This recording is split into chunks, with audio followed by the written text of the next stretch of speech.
وعلم آدم الاسماء كلها ثم عرضهم على الملائکه او تعلیم ورکړي والله آدم علیه السلام ته الاسماء د نومونو كلها د ټولو ضروری سيزونو ثم عرضهم على الملائکه او بیا پیش کړیو دغه على الملائکه په ملائکه باندې فقال الله تفرمایلی انبئوني خبر را کوي ماتا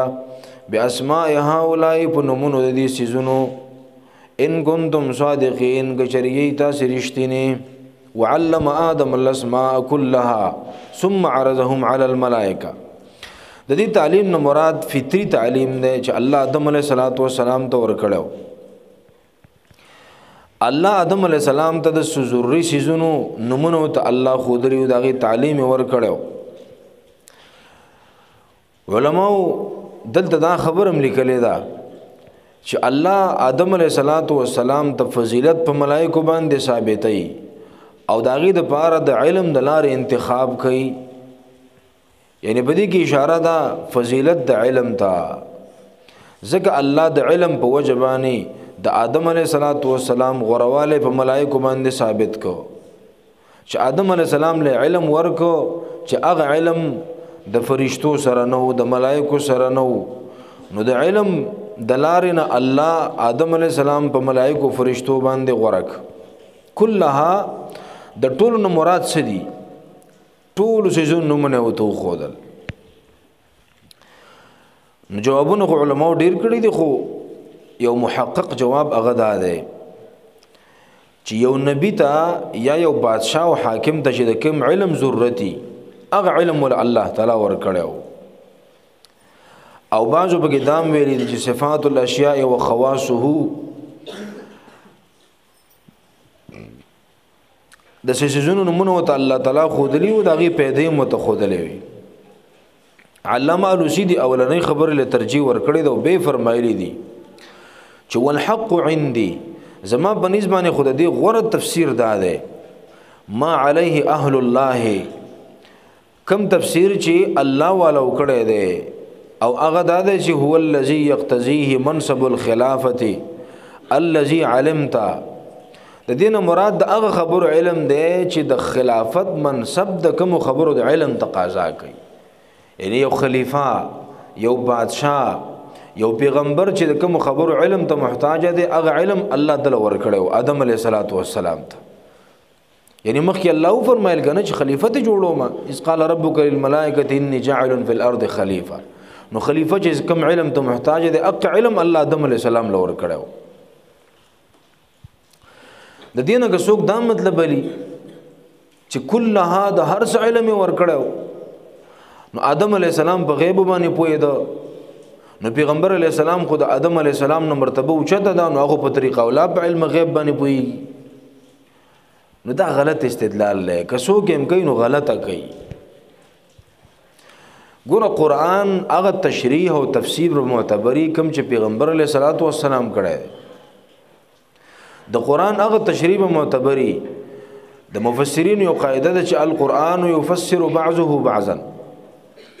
تفسیر القرآن بالقرآن د قرآن په یو ځای کې الله یو مسله اجمالا ذکر کړي نه بل ځای کې دغه تفصیل کړي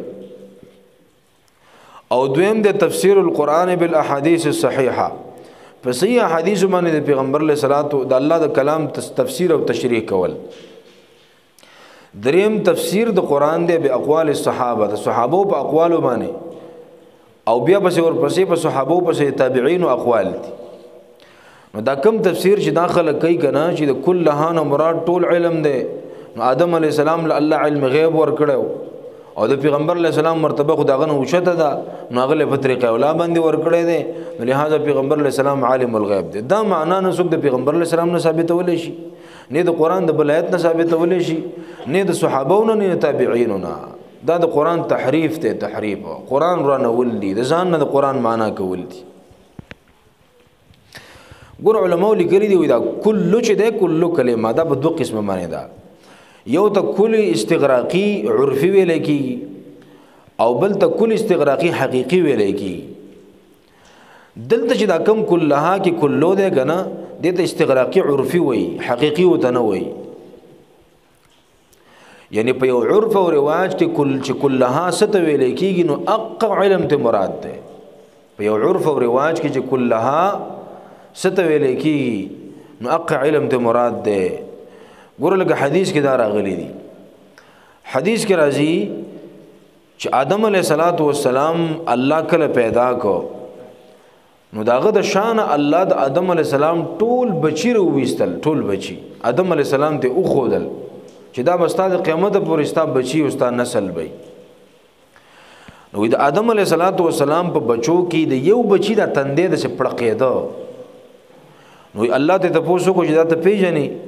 ول آدم علیه السلام چې الله دا خو زنه پیژنم ول دا ستا زوی دی کنه داوود علیه السلام. نو آدم علیه السلام لکه کلها مطلب دا واله چې ټول علم ورکړو علم الغیب ورکړو د خپل بچی پته وته ولې نه و چې خپل بچی نه پیژاند دا داوود علیه السلام دی. نو د کلها کې دا کلو استغراقی حقیقی نه دی کلو استغراقی عرفی دی عرفی.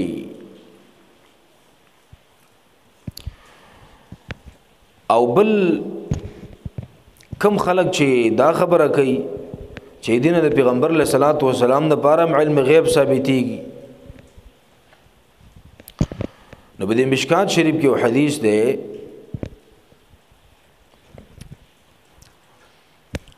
دا خلق چې دا کنه کم خلق چې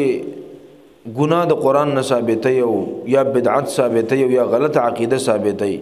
او دا غي طریقه اصل کې دای کنه چې دا غي سره صریح دلیل نه یعنی کوم مدعا چې دی پیش کوي نو باغی باندې صریح دلیل نه عام طور دا کوم مطلقات او عمومات چې دي نو هغه په دلیل کې پیش کوي. عمومات په دلیل کې پیش کوي مطلقات پیش کوي. نو المطلق یجري على اطلاقه. ته په یو خاصه خبره باندې یو مطلق دلیل څنګه پیش کوي دغه د پر خاص دلیل مروړي غواړي مطلقاتونه دا خبره نه ثابتي. نو هغه وی چې ردلته دا کل استغراق د پاره دی او استغراق چې دی نو دا کلو استغراقی حقیقی دی او د آدم علیه السلام د پاره علم غیب ثابت شو نو چې داغه د پاره ثابت شو نو پیغمبر علیه السلام د پاره په طریق اولا باندې ثابت شو دا غلطه خبره ده. علامه شاطبی دی هغه عالم تر شوی دی او هغه د بدعتیانو د بدعات او سم جړلې کټ کړی دي. هغه وی علامه اهل البدع د بدعتیانو نخوي دا چې الاستدلال بالمطلقات چې دی به همیشه دلیل په مطلقات او په عمومات باندې نسی یعنی مدعا به خاصی او دلیل بول عام وروړي. لکه یو مثال دی یو مقید دعا کوي د سنتو نه پس اجتماعي شکل باندې دعا کول یا د جنازې نه پس لاس پورته کول او دعا کول دا خو په حدیثو کې نشته کا دا خو ته خاصه دعا کې عام دعا خو نه کې که عام دعا وي نو زتا په عام آیت پیش کړی عام دلیل بل پیش کړی خو ته خاصه دعا کې د سنتو نه پسې کې په اجتماعي شکل باندې کې د جنازې نه پسې کې او لاس دې پورته کړی دی کې نو دا خو خاصه دعا شو کنه عام دعا خو نشو نو چې خاصه دعا شو نو خاص دلیل هم پیش کې نو که ته وی چې لکه تولې دي سنتو نه پس د اجتماعي دعا کې وي په قران کې الله ویل دي چې ادعوني استجب لكم زمانه دعا غواړي چې بس تاسو دعا قبول ملک وي وام د کوم ځای ډب د کوم ځای یا قصه ده زه تاسو مو تاسو نو بس دا بس خلکو ته وی ګورو دې دعا نه مني دعا نه مني بس په دې باندې خلک ستا خلاف راو پاره دا ګورو دعا نه مني. نو دا د بدعتیانو طریقه ده غلطه طریقه ده ګوره ښا یا لکه سړی د غری واجی خیرات کوي کنه د درې می خیرات کوي یا د و می خیرات کوي یا د دولسم خیرات کوي یا مثلا د سلوختي خیرات کوي نو دا خو خاص خیرات ته کنه نو په دې به خاص دلیل هم پیش کې نو کوته وی چې لکه ته ولې د درې می خیرات کې الله وی چې خیرات کوي او ته خیرات نه مني وګوره د بلانه خیرات نه مني خلق بستا خلاف رو پاره دا د مبتدعين کار دی. وعلامه اهل البدع الاستدلال بالعمومات والمطلقات د بدعتيانو نه خدا ده. د مولانا مفتی رشید احمد لودیانوی رحمه الله دغه فتاوا د احسن الفتاوی په نوم باندې هغه د کلو او د کلمې د ما په اړه کې لیکلي دي چې دا کلو او کلمه د ما دغه په عموم باندې دلالت کوي خو دا په دې عموم کې قطعي نه دی ګوره په عموم کې وای دا سدي قطعي نه دي چې ته په هر ځای کې د عموم په معنا باندې علي او په هر ځای کې وی چې دا کلو چې دی دا استغراقي حقيقي دی او ما چې دا د عموم د پاره ده وای دا قطعي نه دی ګوره په خپل معنا کې او مړه د غپرې ده مولانا احمد رضا خان بریلی چې دا د بریلی مکتب فکر امام دی او لوی عالم اغلی کلی دی په خپل فتاوا کې فتاوا رضویہ اولنې جلد 737 نمبر صفحه ده اغه وی کبھی کل سے مراد اکثر ہوتی ہے کبھی کلوں سے مراد اکثر ہوتی ہے کله کله په قران او حدیث کې د کلو لفظ راشي خو مراد ته ټول نه ګوري اکثر ته مراد داغه د خبره مطلب هم دا چې دا کلو په ارزه کې د استغراق حقيقي د پر ناراضي ګوري او امام ترمذی رحمه الله د عبد الله بن مبارک رحمه الله قول پیش کړی دی هغه وی جائز فی کلام العرب د عرب په خبرو کې دام جایز دي چې اذا صام اکثر الشهر کله چې ده اکثر ورځې د میاشتې روزه ونیسي کنه نو سو وي صام كله ټول میاشتې روزه ونیولا لکه د دې شعبان د دې میاشتې مبارک دا راځي چې نبی صلی الله علیه وسلم بعد ټول میاشت شعبان روزه نیولا خیالم ده نو الته محدثین وایي چې د ټول میاشتې نه مراد اکثر حصہ د میاشتې ده یعنی اکثر حصہ به نبی صلی الله علیه وسلم روزه نیولا نو الته کلو په معنا ده اکثر باندې ده وای دا د عربو عادت ده چې کله اکثر حصہ د میاشتې روزه ونیسي نو سو یو صام کله ټول میاشتې روزه ونیولا نو کلو په هر ځای کې د استغراق حقيقي د لپاره ناراضي نو کلها نه مراد د هر چیز علم نه دی چې علم غیب مولور کړی دی ګوري دا غلطه خبره ده اوه اسی که د کلها نه مراد استغراق حقيقي والی کنه او د دین تر پیغمبر د لپاره علم غیب ثابت دی نو زه به تبوی مجه د عام خلکو د لپاره علم غیب ثابت دی په قران کې ډېر روزینو کې دی یو څو مثالونه راوړوي ځا سورۃ الحج راوړوي ولسمه سپاره ويشتم آیت سورۃ الحج ولسمه سپاره او ويشتم آیت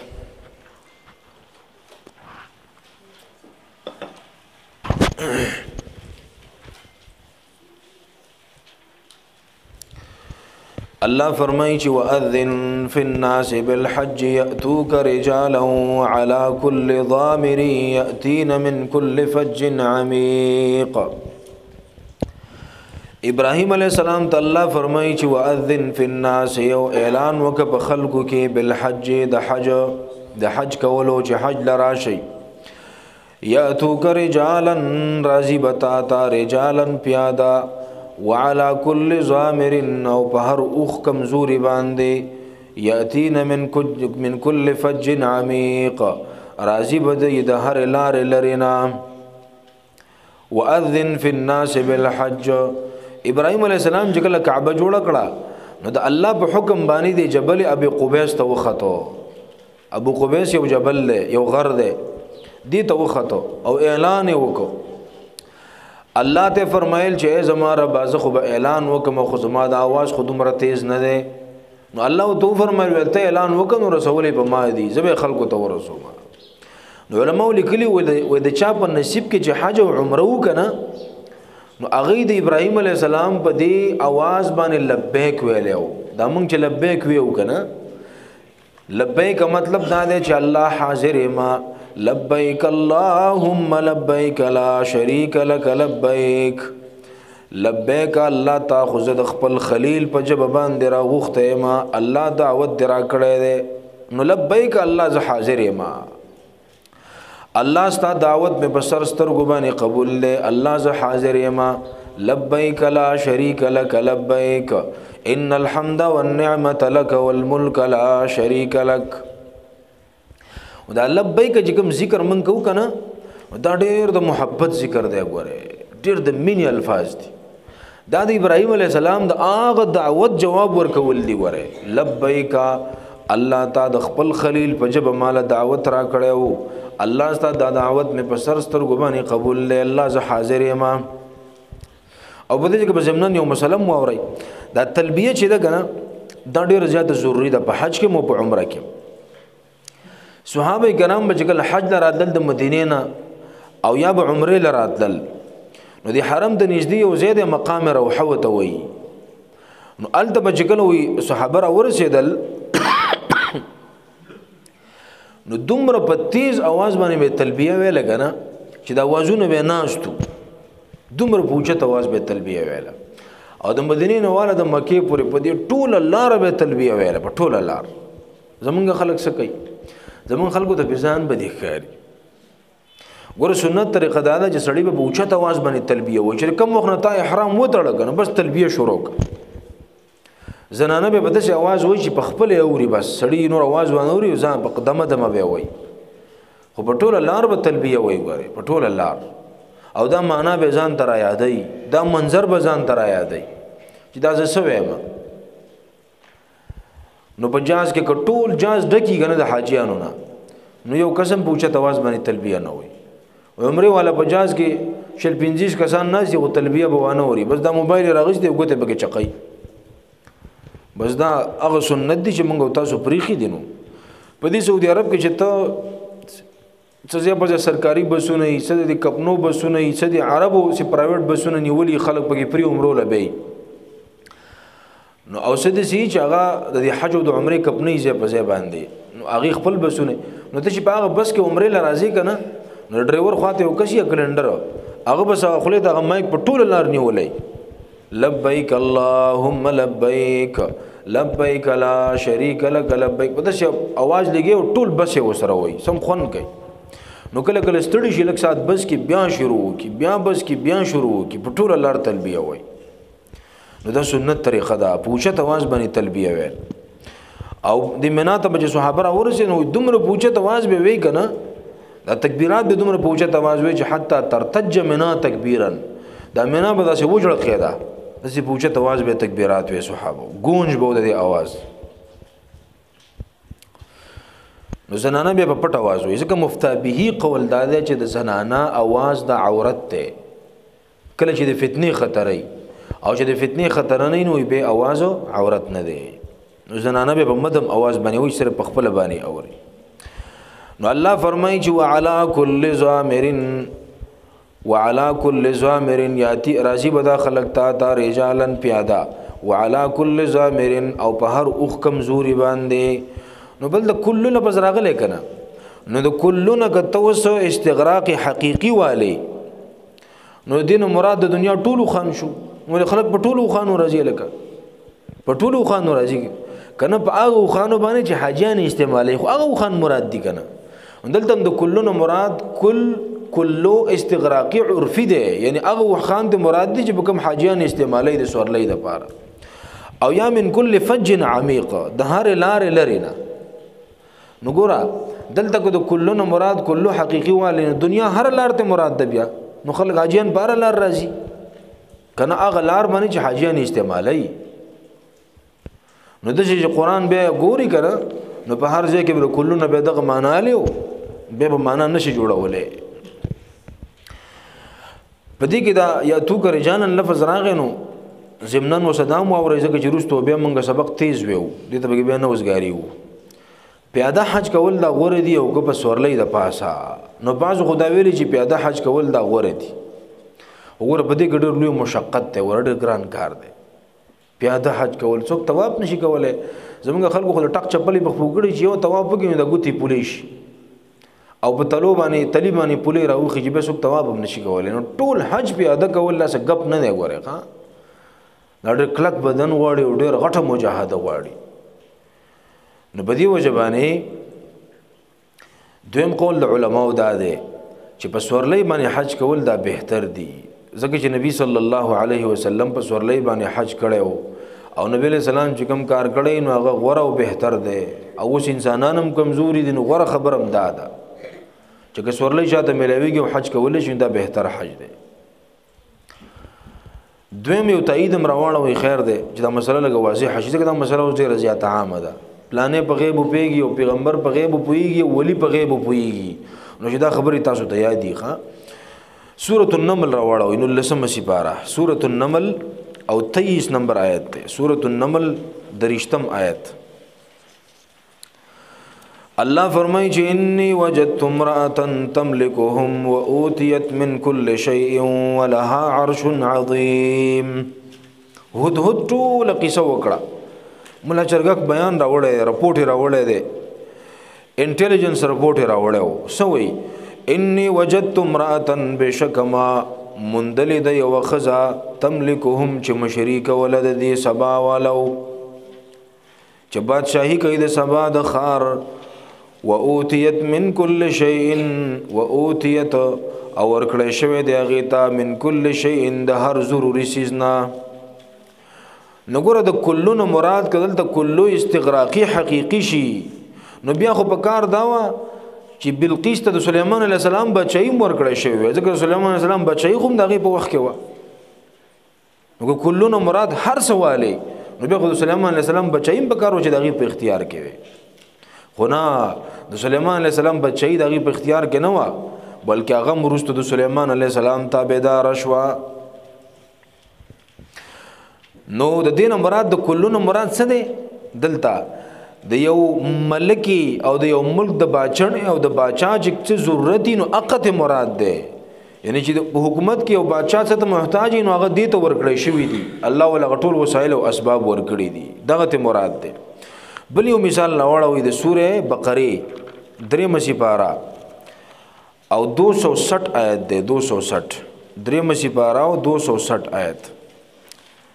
پدې کې الله فرمایي چې وَإِذْ قَالَ إِبْرَاهِيمُ رَبِّ أَرِنِي كَيْفَ تُحْيِي الْمَوْتَى. وَإِذْ قَالَ إِبْرَاهِيمُ یاد کاغه وخت کله چې ویلو ابراهیم علیه السلام رب ای زما رب ارنی وخایماتا کیف تحیی الموتى سرنګ ژوندې کې تمړو لرا، الله ته د مړي څنګه را ژوندې کې. نو الله تو فرمایل چې اولم تؤمن ولستا بدی باندې یقین نشتا. ور الله ته علم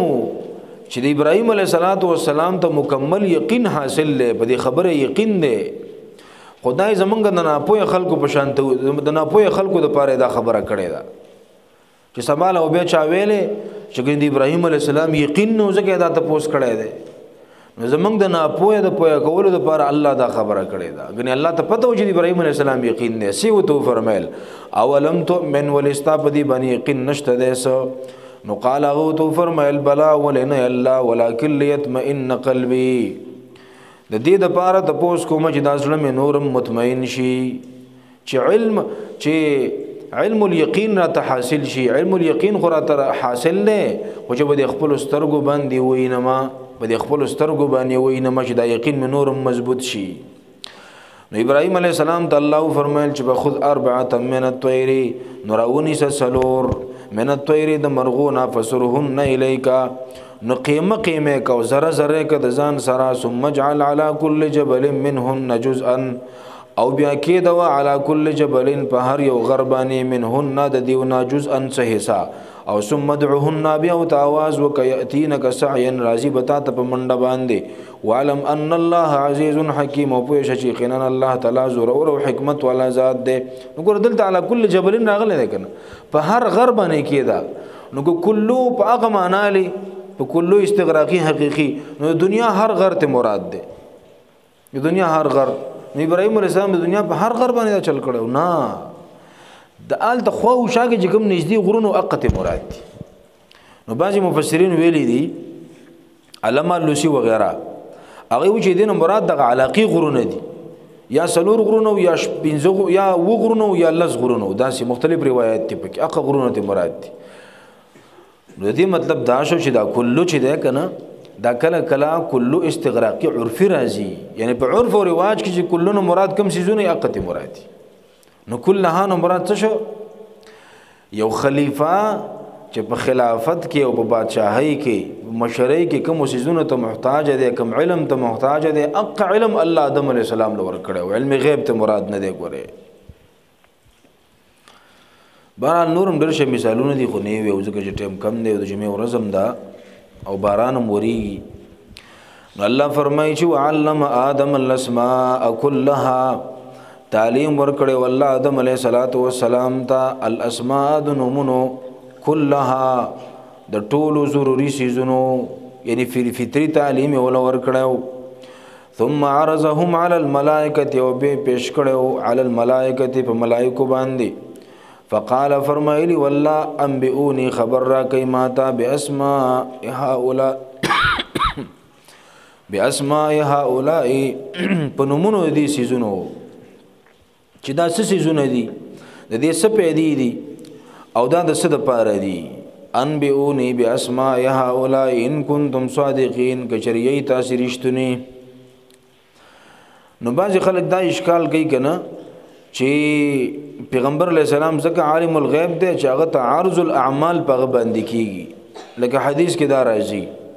چې نبی صلی الله علیه وسلم فرمایي چې صلوا علی وما باندې درود ډیر ډیر وایي تاسو فإن صلاتکم تبلغنی حيث کنتم ستاسو دا درود ما تر رسول کیږي تاسو چې په کم ځای کې مې ما تر رسول کیږي نو پیغمبر باندې عرض الاعمال کیږي وې دې مطلب دا چې پیغمبر په غیب پويږي نو ګوره دلته په آدم علی السلام باندې په پرشتو باندې عرض الاعمال شوی ده کنه خو علم وتشتا نه په ملائکه باندې عرض یعنی مطلب دا دی چې یو مخلوق باندې عرض الاعمال کیږي اعمال په پیش کیږي اعمال په پیش کیږي او د دینه دا خبره ثابتېږي چې د عالم الغیب دی دلته په ملائکه باندې عرض الاعمال شوی دی کنه ثم عرضهم على الملائکه بیا پیش کړ الله دې سيزون لرا على الملائکه په ملائکه باندې او سی وتوي انبئوني باسماء هؤلاء خبر را کوي ماته په نمونه د دې سيزونو باندې ان کنتم صادقين کچریه تاسو رښتینی نو هغه په جواب کې ویلو قالوا ویلو دي ملائکه سبحانك لا علم لنا الا ما علمتنا انك انت العليم الحكيم الله مونږ نه پویو نو د عرض الاعمال نه دا خبره ثابتول چې پیغمبر عالم الغیب دی دا غلطی خبرې دي دا غلطی خبرې دي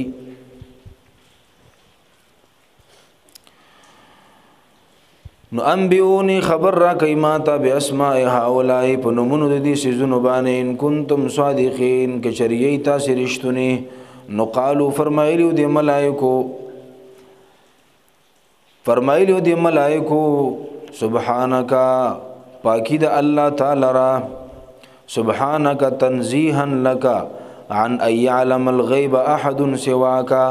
پاکی د الله تعالی را د دې خبرنا چې په غیب باندې یو تنم نه پويږي ستانه بغیر الله تعالی پاکی بیان او ستانه بغیر هیڅ کوم په غیب باندې نه پويږي لا علم لنا نشته د علم زمنګ د پاره نګور علماء لیکلي دي وې د ملائکو نه چل زده کول پکار دي طالبانو ته وې طالبان د پر ډیره بهترینه پیدا ده د علماء د پر بهترینه پیدا ده چې د ملائکو نه چل زده کا چې په مسله باندې نه پويږي کنه نو د ملائکو خو یو خصلت په ځان کې پیدا کا دا اوچته مرتبه ده غوره د سوایا چې لا علم لنا نشته د علم زمنګ د پاره بس نه پیګونو ځان ته د ناپوهي نسبت کوي بس نه پیګما د وجه به ځان نقل قلا خان نه جوړه چې بس لګي او په ار خبره کې جواب کې او زمونږ استاد موږ ته قصه کوله ول دا حسینی مفتیان ویل مفتی صاحب له طالب درخواست راولو چې مال چوټي راکا ولغه تلان دی کړو چې الجواب صحیح دی کوم مدرسو کې چې تخصص کیږي مفتی کورس کیږي یو مشر مفتی نو هغه د کشنانو لا د تمرین او د پریکټس لپاره یو سوال وتولي کې ول دی جواب ولیکا نو هغه چې جواب ولي کې ریوډین دی په لاندې ولي کې ویل جواب صحیح نو طالب ولا چې د چټي درخواست راوړی دی نو د داخله جګنی چا طالب سوال حل کړی دی جواب یې لیکلی نو کته نه دی غو د لیکلی چې جواب صحیح جواب صحیح دی نو د اخیره زمانہ ده افتو بغیر علم فضلوا اضل بعلم فتوی به ورکینو په خپل بم گمراهي او خلق بم گمراه کوي او بیلاری کوي با د نبی صلی الله علیه وسلم نا تپوس شوو نو د الله پیغمبر وته فرمایل ول بس ما ته پته نشته ول ثواب جواب درکما د وحی انتظار کوم کله الله طرف نه جواب راغی نو زب جواب درکم د پیغمبر نو چت علم بده چا سره الله نه ما سیوا خو پیغمبر علیہ السلام متسوي ول سبب پر انتظار وکړي وحی راشي نو جواب بل درکم دین اندازه ولګوي ابو بکر رضی الله عنه نه چا د جدي د نیا د میراث مبارک تپوس کړو نو یو خزي د تپوس کړو ناغه ته ویل ارجعي حتى اسال الناس ورته لاړه شه اذا د صحابو سره مشوره وکم صحابو نه تپوس وکم نو صحابه راټول ټول به د جدي د میراث د نیا د میراث مبارک د تپوس وکم باقاعده ابو بکر عمر رضی الله عنه کان اعلمنا په من کې ټول ډیر پوهه د الله په دین سو ابو بکر صدیق رضی الله عنه هغه سوې وې تلاړه شاه حتا اسال الناس صحابو نه تپوس وکم ما ته دې بارے کې علم نشته دی ګور علي رضی الله عنه یو ځل په منبر باندې ناستو نو ولچا ته تپوس وکړي او مسلې بس هغه ول په نفي کې جواب ورکو چې ما ته دې علم نشته دی نو هغه ته په جواب کې وی چې پوهیږي نو په منبر باندې ناشته ول علي رضی الله عنه ته په جواب کې وی چې دا خو زه د هغه مسلو په نسبت باندې په دې منبر ناشته په کوم مسلو چې زه پوهیږم او چې په کوم مسلو نه پوهیږم هغه مسلو په نسبت زه په منبر باندې نه ناشته اوس خو دې خدا مطلب نه زه منبر ته وختمه او مال به د اړې مسلې علم جواب براله راځي بجګر مې څه قصه کوله ویل چې یو مولا نه چا د مسلې تپوس کړو ول هغه ول چې مال جواب نه لري چې اسی دونه غټ پټ کې والے دي ویل چې هو تی والا ور په سر کړو چې تیرا ته جواب وکړه دا علم کو چرته په دغه کې وې په دې پټکی کې وې نو بس به خبر سره مولا وې د افغانان خو ټول مولیان وې زمونږ د بلوچستانیان بغون مولیان وې غټ غټ پټکی چوالي دي او کنه په پټکی او په قواره او په چوغاو په دې باندې ګور علم نه دی علم غزان لشه دی او سړی ته وې چې څوک په موټر سایکل والے ولغه دول چې مړ دي ګیری ته دی وګورو د دې په موټر سایکل باندې ولا ملغه چې لکه دا خو ګیره د بریک خو نه دی نو چې ما پتا باندې بریک نیولې امام مالک رحمه الله څومره لوی عالم دی په دې څلورو مسلکونو کې دی یو مسلک امام دی امام اهل المدینه د مدینه د خلکو امام دار الهجره دا ډېر اوچت لقب دی ګوره او دې دومره لوی عالمو دومره بختور انسانو چې د نبی صلی الله علیه وسلم د احادیث درس به پر ریاض الجنه کې ورکو ریاض الجنه اگر ریاض الجنه چې هغه د پاره بوس ځان له په موبایل کې اپلیکیشن دی غو ډاونلوډ کې او ځان له نمبر نيسي او د خلکو ته په قطارونو کې ولاړی او نبی صلی الله علیه وسلم فرمایلی دي چې ما بین بیتی و منبری روضه من ریاض الجنه زما د کوټې او د منبر په منځ کې دا کومه حصہ ده دا د جنت باغ دی د جنت زمکه ده د جنت حصہ ده نو بده کې چې 2 رکعات مونږ وکړو په جنت کې چې 2 رکعات مونږ کړی او امام مالک رحمه الله په دې ریاض الجنت کې ناستو د پیغمبر د حدیث درس وکاو یو ځلې د الله د پیغمبر دی روزه مبارکه ته اشاره وکړه او فرمایل به یو شاګرد دی هغه وسه دا خبره کړې و چې زب تعالی روزانه نوې جامې ګندمه او هغه به د حدیثو د درس ته او غوندي نو هغه به روزانه درس ته نوې جامې چولې او ته ویلو چې زب تعالی د مشک او د عنبر خوشبو وروړم هغه به روزانه په ځان باندې لګي نو امام مالک رحمه الله به چې درس راتلو نو وی دا ټول زه درس چې کوم درسګاو دا و د ټول په مشک او په عنبر باندې معطر شو او دې براغه کې بناست یو ځل لړم چې چلو نو شاګردان یې وی دا رنگ بدلیدا را بدلیدا و چې کله درس ختم کونو موږ ته ویل چې ما وګورای د املا می بدن کمزې کې بلړم نه وته ویل چې موږ وکړو نو یا یولس یا دیار لزه لړم چې چلو ول موږ ته ویل چې تا دا مخ کې ولې نه وی ویل چې انما صبرت اجلالا لحديث رسول الله د پیغمبر علیه الصلاۃ والسلام د حدیث درس ته ناس منو څنګه پاسېدل وي درته به دبیخ کارېدل دې دومره اوچت سړیو یو ځلې د نبی صلی الله علیه وسلم د روزه ته اشاره وکړه وی فرمایل والکل یؤخذ من قوله ويترك الا صاحب هذا القبر د هر چا په خبرو کې دغه خبر شته ده چې ځنې د منلو قابل دي او ځنې د منلو قابل نه دي خو دې قبر کې دا کوم هستی پرته ده د هر خبره د منلو قابل ده وره دغه خبره به نشته چې هغه د منلو قابل نه او د امام مالک رحمه الله داغه نه په 48 مسلو ما کې تپوس شوو 48 مسلو تپوس شوو او په دې 48 مسلو کې هغه صرف د 22 مسلو د نور جواب ورکو په 22 مسلو کې د لا ادري خبره وګړه چې دې علم ماته نشته دومره لوی عالم د 48 مسلو تپوس کیږي او د 32 مسلو په اړه کې سوې ویلا ادري مال نه راځي په نه پوهېږم ما ته دې مسلو علم نشته دی نو د مسلک امام سوی وی لا ادري او استوي وی مولا باشد کې چوپ نشوت مولا غده کنه چې ته پوسو کې او دې چوپ نشي مولا وی دا ده نو خیر ده که ګډي وډي وای خیر ده که غلطه مسله بیان کی خیر ده که دین روان کی خو به جواب بخامه خاور کوي دا ګوره د سلفو طریقه نه وا دا ا دې منطقي مولا نه وچا ته پوس کړو چې زموږ کوی ته مګ پرې وته دا نو وسته چلو کو نو هغه جواب نه ورته خو منطق ویلو منطق خدا مسلې نشته ولغه ویل چې را دا مګ بخالی نه یا به ټوپ وردانګلی او یا به د شرغلی وردانګلی به او یا به سر مخ کې شوی او یا به سر مخ کې کړي یا به خپې مخ کې کړي نو لغه ویل چې ما ته خدا پته نشته چې تلاش معلومات وکا او چې کله رالی نو به تل ملګری ته ویل چې لکه دې مسله مې پوهه ک منطق خدا نشته دی جواب ولا ورګم نو چې هغه راغله ویل چې صحیح ده زنو چې دا پته ته نشته دی نو به دې مسلې حل ده کنه نو چې منطق ویلي غزان بخلاص کې خو چې منطق نه ویل ځان بزنګ خلاصای به ور به قصړې رضا تګرا نه ای نو د پرشتو صفت پزان کې پیدا کول پکار دي چې د مسلې علم د تنو بس نه پوهیږم نه پوهیږم او بدی باندې څوک د چا علمي مقام نه راکمیږي خو بدی باندې علمي مقام نور موجتيږي چې مسلې علم دی نو بس مکوا مونږه بدی ریډیو باندې د لایو سوالاتو د پروګرامي کنه اکالس به کې منګالو دا چې مونږ له شروع کوو نو ما دی دوی چې لکه وردا د سلفو طریقه نه دا تاسو څه کوي په کار دا چې سوال راځي او غلی کله کیږي او دغه جواب ول بیا ورکو سړی هغه جواب ګوري لکه د هرې مسلې علم خو مونږ ته نه مونږ سدونه غټ مولیان خو نیو مونږ لازم طالبان علم حاصلو نو هغه ما اندازه ولګول نو هغه زموږ په ملګرو کې د څوک نو ځکه چې دین کې خود چا دلچسپي نه کنه د څوک نو چې سوالات لیکلي وي او مال راکړي وي او یره چې دا خلک ډیر زیات ګوري او دا کوي نو ما یو ځل دوه اندازه ولګول دا خلک څه قسمه پوښتنه کوي نو هفته پروګرام مو کو نو په یو هفته کې دوه یا درې سوالات داسې رال چې قابل تحقیق نو ما به لیر زب دې جواب بیا درکم دې جواب مال نه راځي نو ما ته پته ولګی دا چې عام طور د خلک چې کوم ته پوښتنه کوي دا خو د روزمره مسائل دي چې هغه مونږ ته یاد دي او څه ګران څه پکې نه کنه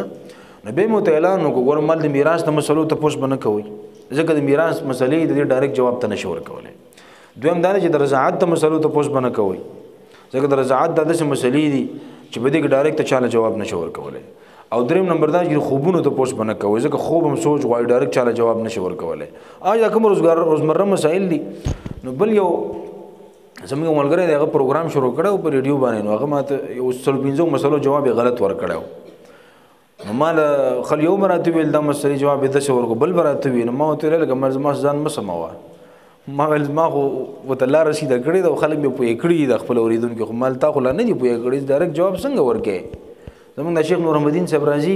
په هفته کې یو پروګرامي هغه وینا وای مال به سوالات لیکي زبې ګورم به بس جواب ورکو علم دا ډېر لوی ذمہواری ده ګوره آسان کار نه دی چې بس چا دنه د پوسو کو کیف متفقو بغتتن څنګه جواب درغه ورودي شته نه د څه نه ده دا ډېر لوی ذمہواری ده چې خپل وګوته خېجه نو قالو ول ملائکه سبحانك لا علم لنا پاکی دا الله تعالی را لا علم لنا نشته علم منغتا الا ما علمتنا مگر هغه چې تا مونږ ترا کړی دی الله علم هغه چې تا مونږ ترا کړی دی او د دې شزونو علم خو الله زموږ سره نشته دی انك انت العليم الحكيم بشک الله تعالی ته العليم پوهه ذات الحكيم او د حکمتونو خاوند دی قال الله فرمایل یا آدم انبئهم باسمائهم فلما انبأهم باسمائهم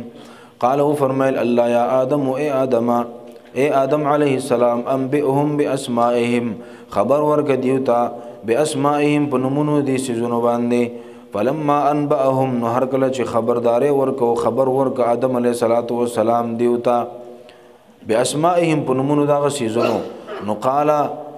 الله تو فرمایل الم اقل لكم ايمانو ویلی تاسو ته انی اعلم غیب السماوات والارض چې بشک ز پویګم په پټو سيزونو د اسمانونو د زمکه باندې انی اعلم غیب السماوات والارض بشک یقینا ز پویګم په پټو سيزونو د اسمانونو د زمکه واعلم ما تبدون وما تكتمون او زه پوهیږم په هغه څه چې ښکارې کوئ تاسې او ما تکتمون او چې پټې کوئ تاسې. نو ګوره دې کې دا خبره معلومه شوه چې د غیب علم د چا سره دی؟ الله سره. د ملایکو سره د غیب علم نشته دی. یا آدم انبئهم باسمائهم قال الم اقل لكم اني اعلم غیب السماوات والارض. یا آدم الله آدم علیہ السلام ته आवाज کوي په څه باندې؟ په یا آدم باندې. په یا آدم نوم متعلی دا اسم علم دی د آدم علیہ السلام. الله چې د نور انبیاء سم خطاب کوي کنه نمونه وته اخلي سوا زمونږ د خو پیغمبر صلی الله علیه وسلم نه.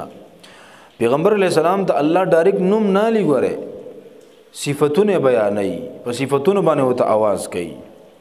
لکه آدم علیہ السلام ته چې الله आवाज کوي نو څنګه وته وي یا آدم انبئهم باسمائهم یا آدم اسكن انت وزوجك الجنه. نوح علیہ السلام د جواز کې نو سوئی یا نوح اهبط بسلام منا وبرکات علیک. ابراهیم علیہ السلام د جواز کې نو یا ابراهیم اعرض عن هذا. موسی علیہ السلام د आवाज کې و ما تلک بیمینک یا موسی. زکریا علیہ السلام د جواز کې نو یا زکریا انا نبشرک بغلام اسمه یحیی. یحیی علیہ السلام ته आवाज کوي یا یحیی خذ الكتاب بقوه. خو چې پیغمبر علیہ السلام ته आवाज کوي خطاب وتکین څنګه وي یا ایها النبی قل لازواجک وبناتک ونساء المؤمنین. دا یا ایها النبی باندې आवाज کوي د الله نبی او د الله پیغمبره. یا تسوی یا ایها الرسول بلغ ما انزل الیک. یا تسوی یا ایها المزمل یا ایها المدثر. ګور په صفاتونو ته आवाज کوي. د دین معلومیږي چې مرتبه ګور ډېره زیاته اوچته ده. په انبیاو کې ول الله اوچته مرتبه ور کړې ده. نو ګور ادب دا ده چې आवाज بم نه پورته کې په نوم به आवाज هم نه کې. صحابه باندې د سیو چې هغه به د باندو نرال نو د سید آدابونه ډېر نو خبر نه مسلمانان بو. نو پیغمبر علیہ السلام ته به आवाज کو سبه وی ویل یا محمد اخرج الینا. اے محمد صلی الله علیه وسلم اخرج الینا ول مونږ ته لګ روزه کارم دی. نو الله د آیت نازل کړه سوره حجرات چې ان الذين ينادونك من وراء الحجرات اكثرهم لا يعقلون. هغه خلق چې تا ته د بار نه आवाजونه کوي بنوم باندې ګور دا اکثر نه پوهه خلق دی. د ادب نه دی خبر. ادب دا دی چې پیغمبر ته بنوم باندې आवाज نه کوي. خپل علم اسم علم به نوم به ته आवाज نه کوي په صفاتینو به ته आवाज کوي. او د پیغمبر علیه الصلاۃ والسلام مخې ته د ادب تقاضا ده چې هغه ته پوښت आवाज باندې आवाज هم نه کوي. ګوره نو که د قبر خالم ورشه کنه او سلام د پیغمبر علیه السلام په قبر باندې اچم پوښت आवाज به نه چي. ګوره په مدم आवाज باندې او په سلام اچي په مدم आवाज باندې السلام علیک ایها النبی ورحمت الله وبرکاته. دا د پیغمبر علیه السلام دروځي سلام دی. آسان سلام دی. مانځي کې مونږ یو کنه وسه پوګدوګ د سلامونو په بغرزي خدا مستندم دی او د هر قسم شک او شایبین هم پاک دی. السلام علیک ایها النبی ورحمت الله وبرکاته. بس دا وایا دا پورا سلام دی. زنانه چې چغي وای کنه نو زنانو کې دا خو ډېر دی چې چغي وای. نو ځکه خدای الله پیغمبر وای چې مقبرو ته بنځي کنه ځکه بے صبري په ګډه را ده خپل आवाज کنټرول نشي ساتلی. نو بس وای مقبره ته بنځي چې د پیغمبر د قبر په خوا کې د غنه کوي د ادب مظاهره نه کوي. نو په عام مقبره کې به سوږي. نو ځکه پیغمبر علیه السلام وی لعن الله زوارات القبور. کمه خدای د قبرونو زیارت لزید الله لعنت دی په دیو باندې. نو علماء وی کوم زوارات ته مراد دي هغه خزي چې هغه قبر مقبرو ته ډیر پارځي چې باباګانو نه غواړي د قبرونو نه غواړي. د دې د پارځي چې د قبر خزيخ کولای د قبر خاور کولای. د دې د پارځي چې الته غلافونه چړاوي ګلونه وړي په قبرونو کې دي. د دې د پارځي چې الته بے ستری او بے حجابي کوي. د دې د پارځي چې الته خپل आवाज خلکو تخکارا کوي. نو ته چې خزو مایند الله لعنت ته کنه. لعن الله زوارات القبور. علامه لوسیوی رحمه الله ګوره تاسو اوس دغه تلاړ شي کنه مسجد نبوي ته نو د مسجد حرام چې کوم لوډ سپیکر دي ډېرې تیز دي. دا ته چې چرته د لری نمبر روانې کنه په مسجد حرام کې مونږ کېږي نو په ټوله مکه کې یو گونجي او د مسجد نبوي صلی الله علیه وسلم چې کوم ساوند سیستم دی هغه غیر مدم ساتي ډیر تیز نه او مړې تجربه ده کنه چې د مسجد نبوي کوم امامان دي نو داغي اوازونه ډیر تیز دي او د مسجد حرام د پر چې کوم امامانو انتخاب کیږي نو داغي د اوازونه ډیر مدمي دا اتراو چړاو په ډیر نه مدم تلاوت کوي مزیدار خسته اوازونه دي یعنی دومره خیال ساتي هغه خلک وي دا غدي کنه و بیان دی وي دا به ادب دي حال دا چې خو حنابلې دي ادب خلک دا غي نه زده کوي ادب خو شرک ته نه وي زمون خلک شرک ته ادب وي لوی به ادبي خدای الله او د رسول دا چې تشرک وکي بدعت وکي لوی به ادبي خدا دا علامه لوسیوی وی نادا سبحانه وتعالى آدم علیه السلام باسمه العلم الله آدم علیه السلام ته په اسم علم باندې आवाज کړی دی کما هو عادته مع انبیائه ما عدا نبینا صلی الله علیه وسلم لکه دا د الله عادت دی د خپل پیغمبرانو سره چې دغه په نومونو ته आवाज کوي سوا زمونږ د پیغمبرنا حيث ناداه یا ایها النبی یا ایها الرسول لعلو مقامه ورفعه شأنه وځکه چې مقام اوچت دی شان ډیر اوچت دی ځکه وت الله په خپل نوم باندې आवाज نه کوي انبئهم باسمائهم خبر ورګ دیو ته باسمائهم په نومونو دي سيزونو باندې دا دلیل هغه علماو دي چې هغه وایي چې د ملائکو علم چې دینو دام زیادت قبلای ځکه آدم علیه السلام ته خبر ورکو دغه په علم کې نور خبر امراله واعلم ما تبدون وما تكتمون د الله نه خصوص څه نشي پټولای نو څه مطلب شو چې تاسو پټوي نو علماء د پټول نه مراد هغه خبرې دي پټول نه دي بلکې هغه خبرې چې تاسو په زړه کې ساتي په زړه کې سات د الله نه پټيږي خو چې تاسو په زړه کې ساتل د مخلوق نه پټا ده خو د الله نه پټيږي نو تکتمون نه مراد هغه خبرې دي چې تاسو په زړه کې ساتي یعنی هغه دا و چې دیو په دې زړه کې د ملائکه دا خبره کوله چې لا يخلق الله اکرم منا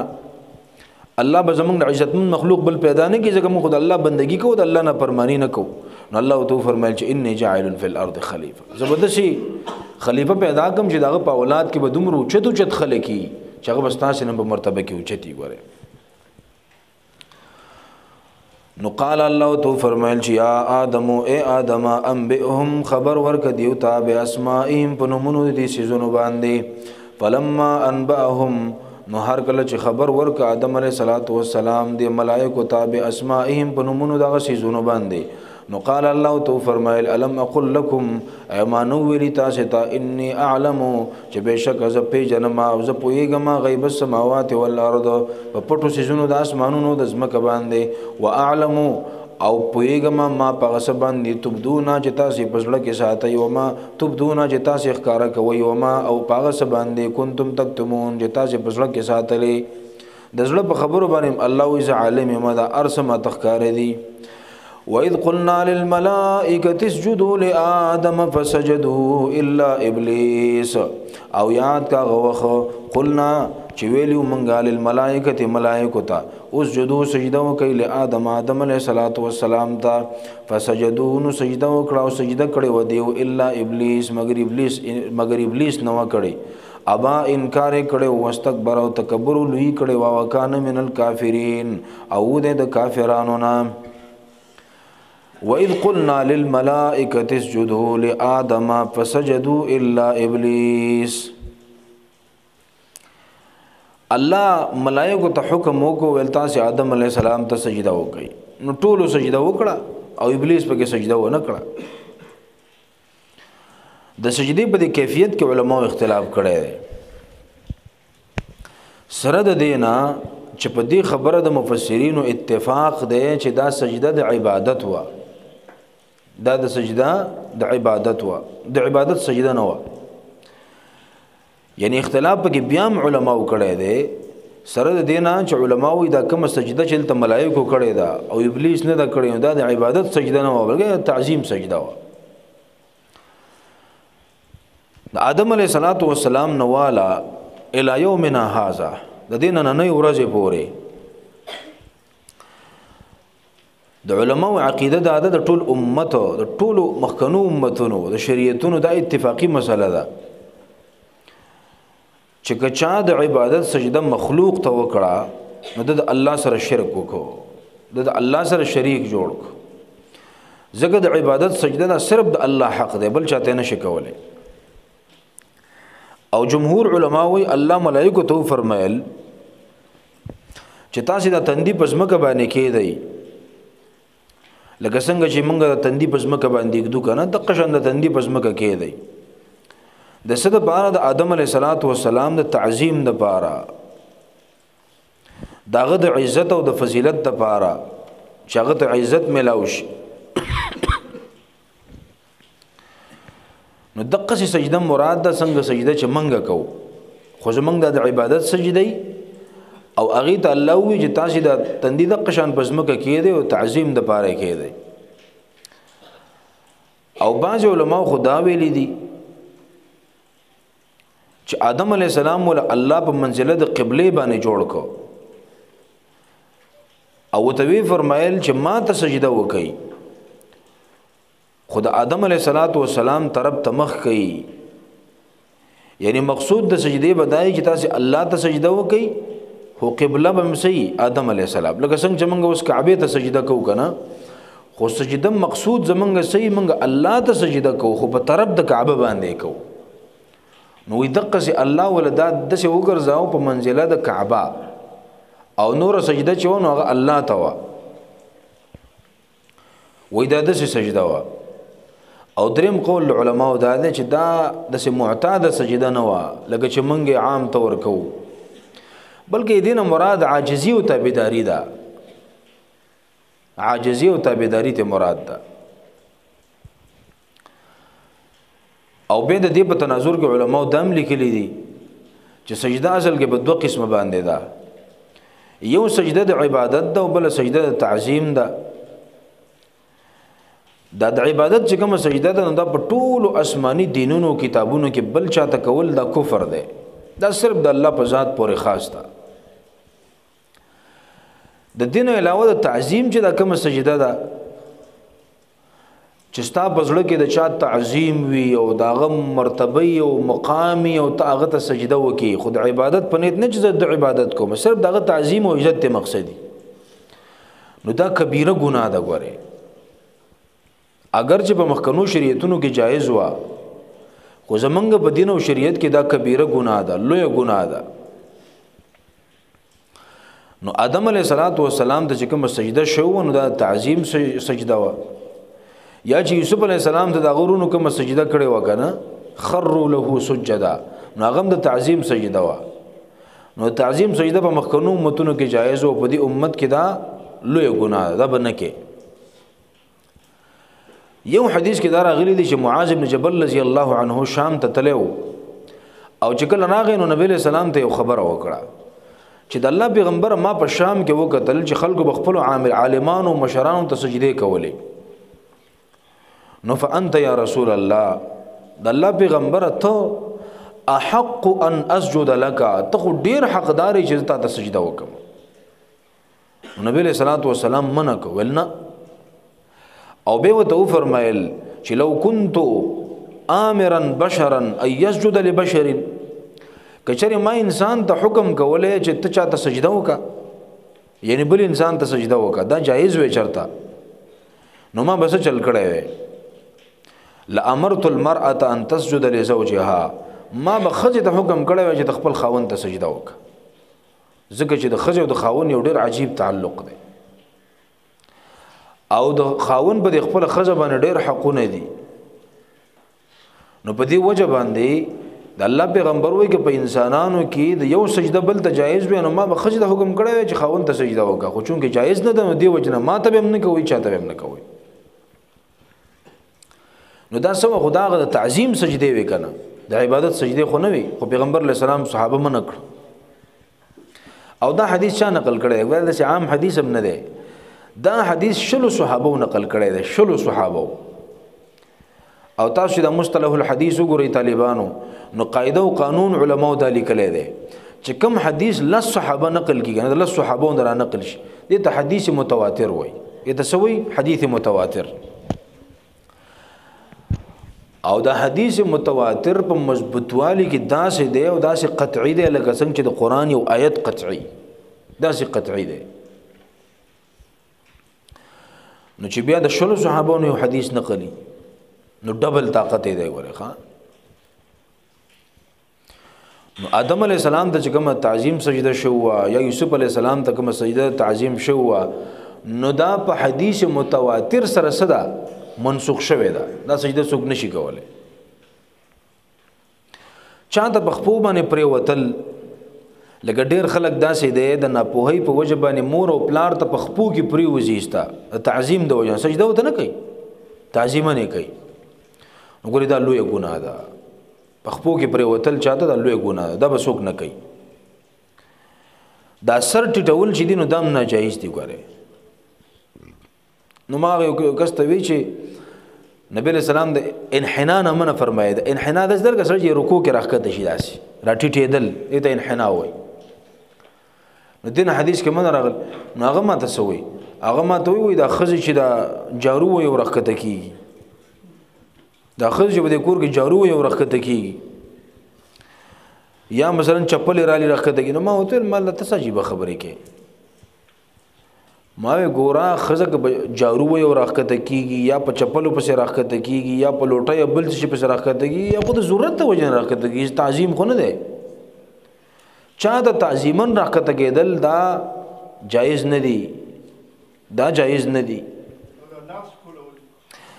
او دا خبره پکې کوم لاس کولول د مور او پلار لاس کولول تندې کولول او یا د استاد لاس کولول دغه تندې کولول د یو مشر لاس کولول تندې کولول دا شرعاً څنګه دی نو دا جایز دی دا جایز دی. شریعت د دې اجازه ورکړې او په دې باندې بلاشه آثار شته دي او په دې باندې علماء مستقل کتابونه هم لیکلي دي. وګور یو خبره یاد ساتئ یو اجتماع دلته دا کیږي کنه چې موږ په دې ملک کې زې په زې باندې دا قبرونه دي د اولیاء هغه د خلک سجدي کوي. خو ګوردا د تعظیم سجدي نه دا د عبادت سجدي ګوردا شرک دی. وس یو کس راغی او دی ولی قبر ته سجده وکړه او دی وای چې دا خو ما تعظیمن وکړه نو به هم د کبیره ګناه وکړه کبیره ګناه دی وکړه ځکه په اسلام کې تعظیمی سجده هم نشته چاته. خو دی مولانا سلیم الله خان د کراچۍ کې عالم تر شوی دی رحمه الله تعالی غلی کلی دی وای کچا په دسه ځای کې د تعظیم سجده وکړه چې ال عام طور خلکو د عبادت سجده لګولې دا به تعظیم سجده نشمارل کېږي دا به د عبادت سجده شمارل کېږي. ګوره لکه خلک چې بت ته سجده کوي نو څه د عبادت سجده وته کوي کنه. یو سړی راغی او بت ته سجده ولګول او دا د تعظیم نه تعظیم نه دا به د عبادت دي ځکه چې عام طور خلک د عبادت سجده لګي. یا یو قمر دی هغه خلک عام طور د عبادت سجده لګي او تور یالته تعظیم سجده وکړو دا به تعظیم نه دا به د عبادت سجده ته لګولې ځکه دا محل څه دی محل د دې چې عام طور خلک په دغه ځای کې د عبادت سجده لګي. نو زمونږ ملک چې وزیر اعظم شي او یا بل څه عہده ته ملاو شي نو اول لاړ شي او د یو ولی په قبر باندې غلاف راخور کی سجده وته ولګي. دا څومره د شرم خبره ده مړه. اسلامی جمهوریت پاکستان په دې ملک د انوم شرمولې ده. نو وإذ قلنا للملائکة اسجدوا لآدم فسجدوا الا ابلیس ابلیس سجده و نکړه. ابلیس دا اعجمی لفظ ده او غیر منصرف ده د عالمیت او د عجمیت د وجنه او دا بعض علماء چې د فعلیل وزن ده لکه علامه زجاج وی دا د فعلیل په وزن ده ابلیس د فعلیل په وزن ده. امام ابو عبیده وی دا عربي لفظ ده مشتق ده د ابلاس نه. ابلاس ته ویل کیږي الابعاد من الخير د خیر نه لريواله او وزن مفعیل دی وی ابلیس مفعیل. نو به ول غیر منصرف راځي او به غیر منصرف د دی وجه نه چې لکونه لا نظیر له فی الاسماء ځکه دې نظیر او مثال نشته په نمونو کې نو ځکه غیر منصرف دی. یو مسله دلته دا وغه دا چې ابلیس د ملائکه نو کنو نو بعض خدای د ملائکه نو نو به سوال دا راځي چې وکانه من الجن څه مطلب دی چې الله دې د جناتو نو نو په دې جن کې تعویل دا کوي چې دا جن د ملائکو یو ډله وا نو دې د هغه ډلې نه و ځکه خدا خبره کمزورې ده محققین علما دا وایي چې کان ابلیس ما کان ابلیس من الملائکه طرفه عین قط ابلیس دسترګې د رب برابرم د ملائکو نه نو وانه لاصل الجن دا د جناتو نیکه دی نیکه د جناتو نیکه څوک دی ابلیس لکه څنګه چې د انسانانو اصل څوک دی آدم علیه السلام وی فابلیس ابو الجن ابلیس د جناتو د شیطانانو پلار دی و آدم ابو الانس او آدم علیه السلام د انسانانو پلار دی او دا د امام حسن بصری رحمه الله رائے د حافظ ابن کثیر ته نقل کړي دا اکثر علما هم د قرائے نو چې دا معنا شي دا دویمه معنا نو دا الا ابلیس چې دینو په دې کې به استثناء منقطع راشي او دا دلیل له په دې خبره باندې چې ابلیس د ملائکو نه نو خلکو ابلیس یو دا د ملائکو استادو الکه خدای دې پوهه ابلیس څنګه د ملائکو استادو ابلیس خو جهنمی دی ابلیس خو الله تبا کړی دی او ته د ملائکو استادو نو دا ځنې خبرې به د پښتنو کې مشهوري خو لکه دې کې څه حقیقت نه وي هغه څه وایي وی خلقتنی من نار وخلقته من طین الله زه د اور نه پیدا کړی ما او دا آدم بابا دې د خټې نه پیدا کړی زه د څنګه سجده وکما نو ګوره ابلیس الله د اور نه پیدا کړی او ملائک چې دینو دا اجسام نورانیه دا نورانی بدنونه دي الله د نور نه پیدا کړی دي خو ګوره د هغه نور نه پیدا کړی دي چې هغه مخلوق دی ګوره د الله د نور نه دی پیدا د هغه نور نه ملائک پیدا دي چې الله پیدا کړی دی د مخلوق نور نه پیدا دي د الله د نور نه دی پیدا یعنی د هغه نور نه دی پیدا چې هغه د الله صفت ده بلکې د هغه نور او رڼا نه پیدا دي کوم رڼا چې الله پیدا کړی دا او چا چې دا خبره کړی دا چې د ملائک د الله د نور دي او ځنې خلک په دا وي د انسان د مخ د الله د نور دی دا ګوري غلطي خبرې دي کوم نور چې د الله صفت ده نو دا غین الله نه انسان پیدا کړی دی او نه د فرشتہ پیدا کړی دی انسان الله د خټه نه پیدا کړی دی شیطان الله د اور نه پیدا کړی دی او ملائک الله د نور نه پیدا کړی خو د کم نور نه کم چې مخلوق دی دا مخلوق نور نه الله پیدا کړی دا خو دې نه به د عیسایانو عقیده ثابتېږي دا شیطان چې د اور نه پیدا شو دی واپس اور ته ځي دا یو نشي نو بس خپل اصل ته ځي نو په دې اور کې به خیر دا اور کې دی اور ګډر فرق د جهنم چې الله کوم اور پیدا کړی دی غډر پریشان اور دی ګور دا غینه خو دنیا اور پناه غواړي ډېر خطرناک اور دی نو د عیسایانو د عقیده و چیرې عیسی علی السلام د الله زوی دی د الله نه جوز دی نعوذ بالله دا خبره کوي غي کنه نو به دا خبره د عقیده دې نه ثابتېږي نو چې څوک دا و چیرې ملائکه انسان د نور نه پیدا دی د الله د نور نه دی کنه یعنی چې کوم نور د الله صفت ده نو دا خو بیا هغه د جزئیت عقیده دي ثابتي او دا غلطه د کفر عقیده ده شیطان جو د جناتو نو سوره کهف کې براشي 15 سپاره او 50 آیت راوړل وځه سوره الکهف 15 سپاره او 50 نمبر آیت ته الله فرمایي چې واذ قلنا للملائکه اسجدوا لآدم فسجدوا الا ابلیس وَإِذْ قُلْنَا لِلْمَلَائِكَةِ یاد کاغه وخت کله چې ویلو منګه ملائکه ته اسجدوا لآدم سجده وکړه آدم علیه السلام ته فسجدوا نو سجده وکړه الا ابلیس مگر ابلیس سجده ونه کړه کان من الجن الله ويهود د جناتنا ففسق عن امر ربه نا پرمانی وکړه د حکم در رب فلو نو د جناتنا او ملائک او د الله د حکم نافرمانی وکړه او ملائک څنګه دي لا يعصون الله ما امرهم د الله د یو حکم نافرمانی نه کوي نو افتتخذونه وذريته اولیاء من دوني وهم لكم عدو افتتخذونه الله ایت سنی سید لرا وذريته اولاد دلرا اولیاء دوستان من دون الله من دوني زمانه علاوه وهم لكم عدو الله اذا استاس دشمنان دي بیس للظالمین بدلا ډیر بد دی د ابلیس د ظالمانو د پاره په بدل د رحمان ذات کې. او په دې خبره مې اتفاق دی چې د ملائکو اولاد نشته دی او الله د شیطان باره کې سوې فتتخذونه وذريته تاسو دیو د اولاد په دوستۍ باندې نیسئ او د ملائکو اولاد نشته دی نو د ملائکو نه نوخه د جناتو نو. نو ابا انکار وکړو د سجدي کولو نه انکار وکړو. ابا ای سجود مفسرین د سجدي نه انکار وکړو. واستكبر او لیو تکبر وکړو. حدیث کې دا راځي چې کله آیت د سجدي تلاوت شي کنه او مسلمان سجده وکي الله ته دا واجب د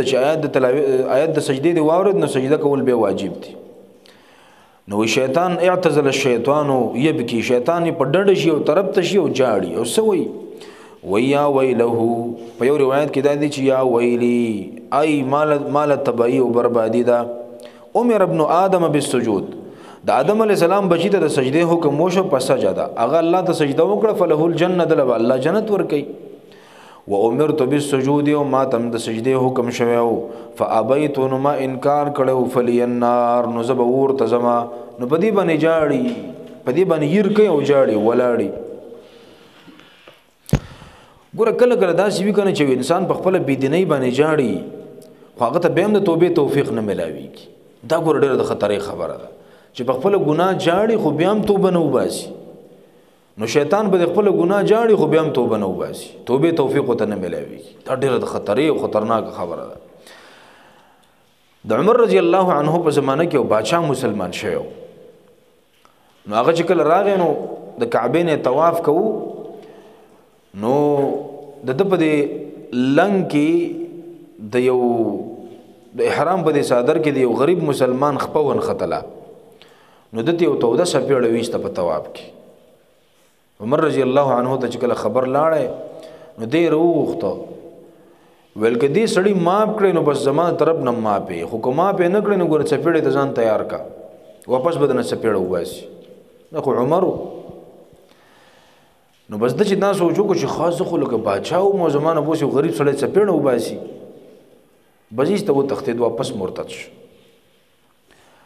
او بیا به جړل په خپل ګناه باندې یعنی دی وی سپېړه د وجنه دی و تختید خلک ول به جړل او سمې وی ول دعا ول جړل به دا به ویل چې افسوس دی په ما دی افسوس زما په حال باندې دی ځکه چې ما څه چل وکړو ویل به چې ما روغ سترګه پړند سترګه باندې خرڅ کړل خو لکه سپېړه به برداشت کړي وي کنه څه چل بشه او کې دې شي معاف کړي وي ویل جړل به دا به وی چې ما روغ سترګه پړند سترګه باندې خرڅ کړل ایمان مې پرې خو د روغ سترګه وا او لند سترګه مې واغسته چې هغه کو پر دی واپس میزان کافر په دې به جړل. او دا ډېر د خطرې خبره چې وبنده ته د ګناه احساس شوی او په ګناه جاړي او توبې توفیق ته نه ملاوي نو واستكبر او تکبر لوی وکړه. تکبر څه ته وایي؟ علماء تکبر دي ته ویل کېږي چې ايره شخص نفسه اکبر من غیره چې یو انسان خپل ځان د بل نه غټ وګڼي ځان وته د بل نه غټ ښکار شي دې تکبر ویل کېږي. دا ډېر مذموم صفت ده. علماء لیکلي دي وی اگر که په حقیقت کې دې داغه نه غټ ته خو چې د ځان غټ ښکارا شو نو ګورې دې تکبر وایي اندازه ولګوي او یقابله التواضع د دې په مقابله کې وی عاجزی ده چې کته ډیر مغټه غزان ته هر چا نه وړو کې ښکارې کی. حدیث کې راځي نبی صلی الله علیه وسلم په دعا کوله سبه فرمایل اللهم اجعلني في عيني صغيرا الله ما تزان په خپل سترګو کې وړو کې ښکارا کا او وجعلني في اعين الناس كبيرا الله د خلکو په سترګو کې می غټ کا نو دا خصي پد ده چې تا تزان وړو کې ښکاری او خلکو ته غټ ښکاری خلکو ته اوچت ښکاری خلکو ته د مرتبه اوچت ښکاری دا خصي پد ده. نو دا دعا بم کو غره اللهم اجعلني في عيني صغيرا وفي اعين الناس كبيرا الله ما تزان په خپل سترګو کې وړو کې ښکارا کا او د خلکو په سترګو کې می غټ کا عزت را لرا کا دا اوچت مرتبه ده. نو پښتانه وای کنه وای ته ما دا غزه برابر چې يم غزه ما هم چومن دې غره نه است چې يم خزیمه ته ما دا غزه برابر ته ما ته وګورو تا ته وګور الګ دا خبره مکوا کې دې شغستان مرتبه په لحاظ ډېر اوچتي او حدیث کې دا راغلي دی کنه وای تکبر دې ته ویل کی چې بطر الحق وغمت الناس چې تاسو کې تا تاسو حق خبر بیان کی او تا حق خبره ونه مني تکبر د وجنا د غرور د وجنا د بل څه د وجنا او سپک خلق سپک ګڼل ځان اوچت ګڼل او خلق سپک ګڼل دا تکبر دی دا لوی دا صفت د الله بالکل نه دی خو کله کله بنده ته د خپل زړه وای کنه وای ته ډېر بیکار او ګناګاری دا خدای الله شکر دی چې پتا باندې پرده راوسته دا ورنه کستا دا ګندګي خلکو تخکارا کړه نو څوک به د ډوډۍ مونږ خوري د خپل زړه ته کله کله داسې خپل وای قسم دی دا زمونږ شیخ کریم الله صاحب وزلوي ول دلته زمونږ ملګری دی ول هغه ته چې زوی مچ څنګه ول هغه و چې بس پرده ده نو پرده کیو الله ربانه پرده را چلے دا کدا پرده را نه لری کله نو څوک برا سره ډوډۍ مونږ خوري قسم دی یعنی زمونږ هغه ګناګار مخ دومره بدرنګ دی کنه کدا د خلکو ولید او الله را دا پرده لری کړه نو لفتضحنا مونږ به است په شرمونو رسوا به شو به شرمي څوک برا سره لاس نه ملاوي څوک برا سره ډوډۍ نه خوري څوک برا تعلق نه ساتي دا پټ مخونه زمونږ دونه بدرنګ دي نو انسان تکبر پس کوي لوی پس کوي د بل ځان په سغټ غنی لکه چې د خپل باندې دسي دی نو تکبر خطرناک چیز دی ګوره نو چې د ځان نه د زړه سره د نیکو د ځان نه زړه توري کنه د تعجزي وي یعنی چې بندن نیکیم کوي او په نیکي کې د هر چا نه مخ کې داغي به وجود د ځان نه توري چې ته خو هیڅ شی نه ک الله د پرده لري نو بس بیا به سم نه نو د تعجزي وي او چې هیڅ شی نه او ځان په خلکو غټ غني کنه دا تکبر دی دا خطرناک وره عمر رضی الله عنه صبر عجیب سړی و چې د عمر نوم یاد شي کنه سړی د دماغ ته د عدل او د انصاف خبرې راشي دا سي عادل سړی و خو عمر رضی الله عنه وی چې الله کده دی خلافت نه د سر په سر خلاص کړم سر په سر لا لی ولا علیا لا لی ولا علیا چې نه ماته سم ملاو شي او نه به زونی ولا شم الله چې سر په سر د خلافت نه خلاص شم کنه سره د دې چې ګورغه عادلو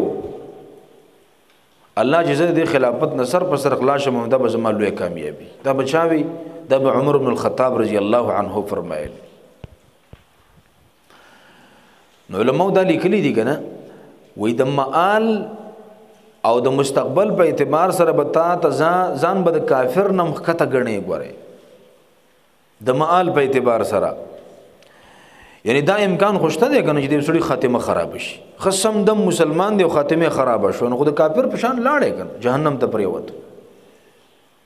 نو د مآل او د مستقبل او د خاتمه په اعتبار سره بزان د هر چانس پک غړي چې زې څه شیم نه دا مولانا اشرف علي تنویر رحمه الله نه دی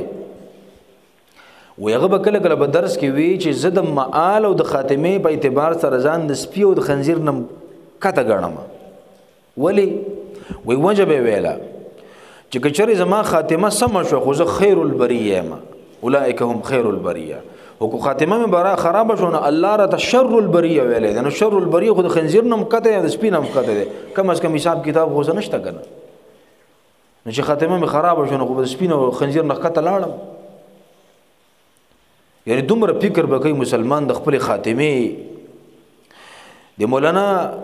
مولا علی قاری رحمه الله په شرح الفقه الاکبر کې لیکلي دي و یو عالم یو بادشاہ و یو عالم ته وی چې ستا د ګيري د اخته غوړه ده ک د سپید لکې سپې ولاړو کنه وته ویل چې ستا د ګيري د اخته غوړه ده ک د سپید لکې د اخته غوړه ده ولغه وته ویل چې خاتمه مې سم شو د ایمان سره دنیا نه لاړم نو زما د ګيري اخته غوړه ده او کو زما خاتمه خراب شو کافر د دنیا نه لاړم د سپید لکې د اخته زما د ګيري د اخته نه غوړه ده یعنی د سلف وسا د مشران وسا د دیو سره د خپل خاتمه دومره فکر وګوره دومره فکر مولانا رشید احمد گنگوهی په هندستان کې عالم تر شوی رحمه الله تعالی او هغه خپل شاګردانو ته وی چې قسم بالله زستا ټول نه ځان کم غنم ځان ټول نه کمزورې غنم دا ولی دا دې لپاره چې پړه کې مې تکبر را نشي. او حدیث کې راځي نبی صلی الله علیه وسلم فرمایي چې لا يدخل الجنة من كان في قلبه حبة خردل من كبر. د چا په زړه کې چې د ورید د دانې عمر تکبر مراغه کنه دا به جنت ته نشي. تاسو دې اندازه ولګوئ چې تکبر څومره خطرناک شی دی. تکبر عزازیل را خوار کرد بزندان لعنت گرفتار کرد. کریمه وی تکبر مکوا ځکه تکبر خوش ابلیس ذلیل کړو او د لعنت په جیل کې د همیشه د پر گرفتار کړی دی. عمر رضی الله عنه وی فرمایل چې کله عرفات په میدان کې اعلان وشي چې د ټولو خلکو حج قبول له د یو سړی نه دی قبول وای چې دومره یې موزان نه ته دومره کمزور ښکاری چې زه به مجد یو کس عمر دی دا یو کس عمر دی چې د حج بنی قبول شوی. یعنی دومره اوچت ایمان به وجود دا قسم خبري دا عاجزي وکړ که عاجزي نه دا خبري زمونږ د ملک وزیر اعظم شي کنه سونه په ټره پر کې ګرځي څوک څه خبره کولې شي حیران بشي. عائشہ رضی الله عنها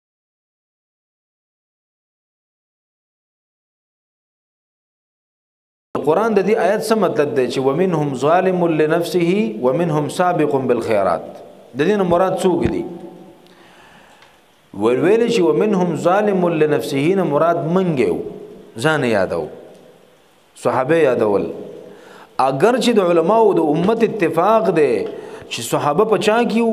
ومنهم سابق بالخيرات دا په دې ډله کې ظالم لنفسه کې نو. خو عائشہ رضی الله عنها الذين مراد څوک دی منګو. نو پښتانه وي بادشاہي لوی عاجزي لوی بادشاہي دا خیال هم دی کنه حقیقت دا دی چې عاجزي لوی بادشاہي دا چې الله د چا په زړه کې عاجزي پیدا کی خاکساری پکې پیدا کی تکبر الله د زړه نه وباسي نو عاجزي لوی بادشاہي د الله دې موږ تاسو ټول تر نصیب کی. خپل خادم ته هم ګور سپک نه ګوري ځکه د قیامت په ورځ باندې به کله کله وې داسې موشي چې خادم به جنت ته لاړ شي او مخدوم او مالک به جهنم ته لاړ شي. داسې وخت هم راځي په قیامت کې. الله فرمایي چې واستكبر او تکبر وکړ لوی وکړه وکانه من الکافرین او د کافرانو د مخکنه کافر نو دلته علماء کانه په معنا د ساره ده ساره من الکافرین شدید کافرانو نام. علماء بدیم بحث کړی د چې ابلیس دا کفر چو دا د جهل د وجنو کو د عینات د وجنو. نو اهل سنت والجماعت دغه دوه قول دي. یو قول دا چې دا کفر د جهالت د وجنو مع انه كان عالما فوالله نو وېدا چې د کفر چون وېدا د جهل د وجنو. خو الله رب العالمین ته علم واغستو الله د علم واغستو د کفر په وخت او چا ویلی دي چې نه د کفر چو د عینات د وجنو د کفر سو د عینات د وجنو د جهل د وجنو خپ وېدا خو ازله الله على علم الله سره د علم گمراه کو بیلار د علم هم ډیر شي کنه نو به کله کله د سړی نه چچیږي ښا دا ډېر علم کله کله سړی د پاره د وبال سبب د علم کله کله چې عمل دیني د علم په سړی کې تکبر پیدا کوي بس لنډه ده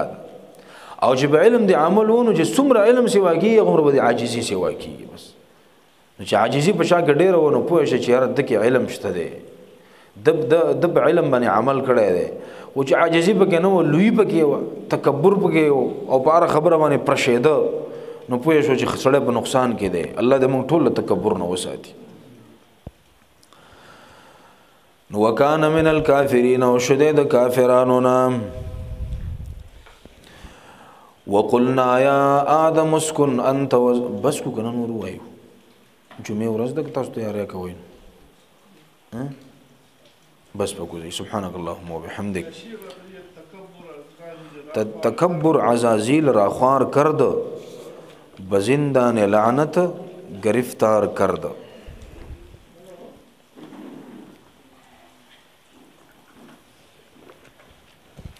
الحمد لله رب العالمين عدد خلقه ورضا نفسه وزینة عرشه ومداد كلماته. الله مونږ چې سو یو سموارد الله په دې عمل کولو توفیق راک. الله زمونږ د ناس تقبل کا رب العالمین. په دې باران کې د مسلمانان راغلي دي الله ستاسو د کتاب مینه او محبت را وستلې دي. الله تو سره مینه او محبت وکا. الله مونږ ټول خپل محبوبان جوړ کا. الله خپل خالص بندگانم جوړ کا الله خپل مقرب بندگانم جوړ کا الله ستاسو د کتاب او د قران چې کوم خیرونه او برکات دي الله زموږ د ټولو جولې د خیر او د برکت نه ډکه کا رب العالمین ستا رحمت را وریږي الله رب العالمین موږ د خپل رحمت مستحق جوړ کا الله خپل رحمتونه په موږ باندې راوړو الله د جمعې مبارک ورځ ده الله ستاسو د حبیب صلی الله علیه وسلم وینا ده چې په دې ورځ باندې الله دعاګانې قبلې رب العالمین زموږ ګناهونه موږ ته معاف کا الله زموږ په ګناهونو باندې قلم دعا فرا کاږه الله لوی واړه ګناهونه معاف کا الله پټو ښکارا ګناهونه معاف کا الله انفرادي او اجتماعي ګناهونه معاف کا رب العالمین موږ ډیر زیات ګناهونه کړی دي الله ستاسو بندګۍ حق نه دی ادا کړی رب العالمین موږ ته زموږ کوتاهیان معاف کا الله د غفلت د خوب نه مر بیدار کا الله د حاضر مجمع پزړونو چې کوم حاجات دي او ضرورتونه دي الله د خپل غیبی خزانونه ول پوره کا رب العالمین د چا اولاد نشته دی الله نیک عمل او صالح اولاد ول ورکا الله که چاله دی اولاد ورکړي دي خو نافرمان دي الله د بچی نیکان صالحان کا زمونږ د ټولو بچی الله زمونږ د سترګو یخواله وګرځوا رب العالمین ډیر مسلمانانو د بیمارو درخواستونه کړي دي د پاتې د عبدالباسط مور بیبي سترګو اپریشن کړی دی علي اکبر امیر صاحب زموږ د پاتې د غم د سترګو اپریشن کړی دی او یو بل زنانه یو درخواست را لګړي د خپل خاوند لپاره دعا اپیل کړی دی الله رب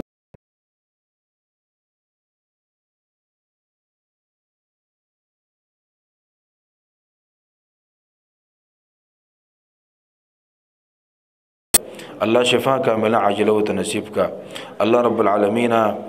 د بیماری امستا د طرف نه د صحت هم تور کې الله رب العالمین دا بیماری دغه په خپل قدرت او طاقت سره ختمه کا رب لا یزال زموږ چې څومره پریشانی دي الله ته ختمه کا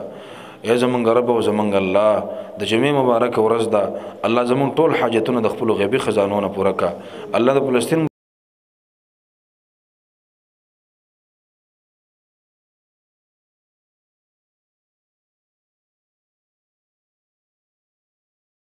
الله د غي زخمیانو له صحت ورکا الله چې کوم ژوند دي الله د هر طرف نه محافظ شه الله چې چام به کور کړی دي الله که هر څوک دي که يهود دي که عیسایان دي او که مرتد مسلمانان دي الله د خپل عذابونو دروازې به کلاو کا الله د فلسطین د مسلمانانو بدلته والا الله چې څومره شهیدان شوی دي اوچته درجه ول په جنت کې ورکا اوچت مقامات ول په جنت کې ورکا الله د امت مسلمه د غیرت تر بیدار کا الله موږ له ځان د سمول توفیق راک الله د خپل کورونو د اصلاح توفیق راک د معاشري د سمول توفیق راکا الله د دې ملک د سمول توفیق راکا په دې ملک اسلامي نظام راولا زمون حکمرانانو له الله د صحیح فیصلو توفیق ورکا الله زمون د جماعت دا کار شروع ده الله په خیر خیریت سره اختتام ته ورسوا الله د هر قسم حادثاتونه مصیبتونه الله محفوظ وساته الله د جماعت په خیر سره آباد کا چې څومره وسایل دي د لپاره پکار دي الله د خپل غیبی خزانو د غیب بندوبست وکا وصلی الله تعالی علی خیر خلقه محمد وآله وصحبه اجمعین برحمته محمد إبراهيم محمدي